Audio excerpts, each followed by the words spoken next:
भारतीय स्वतंत्रता संग्राम के इतिहास में आज भी अमर है 13 सितंबर 1928 का दिन, जब क्रांतिकारी जतिन दास ने लाहौर जेल में 63 दिनों तक लगातार भूख हड़ताल करने के बाद अपने प्राण त्याग दिए।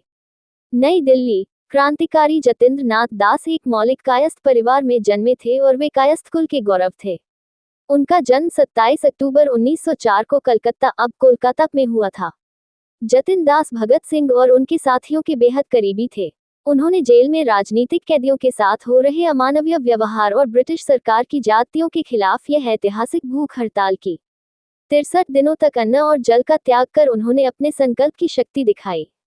13 सितंबर 1928 को उनकी मृत्यु ने पूरे देश को झकझोर दिया और स्वतंत्रता आंदोलन में नई चेतना भर दी।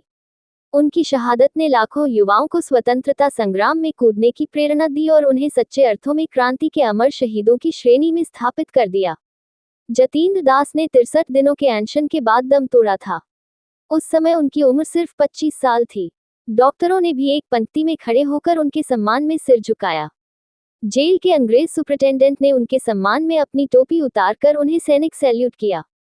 उसी दिन वायसराय ने लंदन संदेश भेजकर सूचित किया, कॉन्स्पिरेसी केस के जतिन दास जो भूख हड़ताल पर थे, आज दोपहर 1:10 पर उनकी मौत हो गई। पिछली रात भूख हड़ताल कर रहे 5 लोगों ने अपनी हड़ताल तोड़ दी। अब भगत सिंह और बटुकेश्वर दत्त ही हड़ताल पर हैं। हजारों लोगों ने पार्थिव शरीर के दर्शन किए। जतीन्द्र दास की हालत बिगड़ने की खबर जंगल की आग की तरह पूरे लाहौर में फैल गई और अस्पताल के चारों ओर लोगों की भीड़ जमा हो गई। News fast. उनके पार्थिव शरीर को कलकत्ता लाने के लिए सुभाष चंद्र बोस ने 600 रुपये भेजे। लाहौर से कलकत्ता के बीच हर स्टेशन पर हजारों लोगों ने उनके पार्थिव शरीर को श्रद्धांजलि दी। जेल से लाहौर स्टेशन तक उनकी शव यात्रा का नेतृत्व दुर्गा भाभी ने किया। उनके साथ पंजाब कांग्रेस के कई शीर्ष नेता चल रहे थे। कानपुर स्टेशन पर गणेश शंकर विद्यार्थी ने पहुंचकर जतीन्द्र दास को श्रद्धांजलि दी।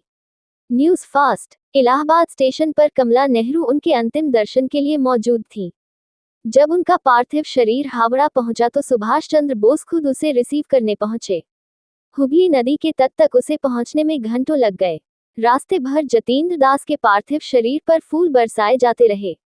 सबसे मार्मिक श्रद्धांजलि आयरिश क्रांतिकारी टेरेंस मैक्सवीनी की विधवा मैरी मैकस्वीनी की तरफ से आई। उनके पति ने सन 1921 में 74 दिनों की भूख हड़ताल के बाद दम तोड़ दिया था। मैरी ने लिखा, हमारा परिवार जतीन्द्र दास की शहादत के दुख और गर्व में भारत के लोगों के साथ खड़ा है। आज़ादी जरूर आएगी। और भी ऐसी तरह तरह की न्यूज़ को देखने के लिए हमारे चैनल को लाइक करें, सब्सक्राइब करें और बेल आइकन जरूर क्लिक करें। इससे हमारे आने वाली न्यूज़ की नोटिफिकेशन आप लोगों को सबसे पहले मिले।